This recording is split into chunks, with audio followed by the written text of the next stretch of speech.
Saudi अरब में Pakistani executive forum की जानिब से बिजनेस कॉन्फ्रेंस का इत्माम किया गया, जिसमें जोर दिया गया है कि दुनिया भर में मौजूद पाकिस्तानी कारोबारी अफराद बाहिमी ताउन को आगे बढ़ाएं और पाकिस्तान में भी सरमायाकारी को फरोग दें।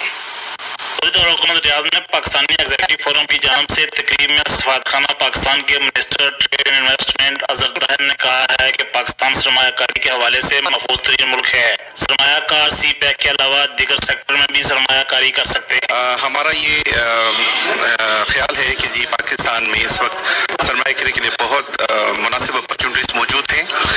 आपको इसका इल्म होगा कि हमने काफ़ी सारे जो फ्री ट्रेड एरियाज हैं वो हमने बनाए हुए हैं, और जिसके लिए हमारे जो वजीर साहब हैं रज़ाक दाऊद साहब और हमारे आतिफ बुखारी साहब और जो हमारे चारों सूबों के चीफ मिनिस्टर साहब हैं, तो वो पाकिस्तान में इन्वेस्टमेंट के फ़रोग़ के लिए बहुत सारे पुरुमीद हैं। पाकिस्तानी एग्जीक्यूटिव फोरम के सदर मुनीर अहमद शाद ने कहा है कि हमारा फर्ज है कि हम पाकिस्तान में सरमायाकारी को फ़रोग़ देने के लिए हमेशा आगे बढ़ें और मुल्क को माशी सपोर्ट के लिए अपना किरदार अदा करें। तमाम PEF इस हवाले से कामयाब हो रहा है और पाकिस्तानी कारोबारी अफराद को एक दूसरे के साथ राबत को मजबूत बनाने का सबब भी बन रहा है।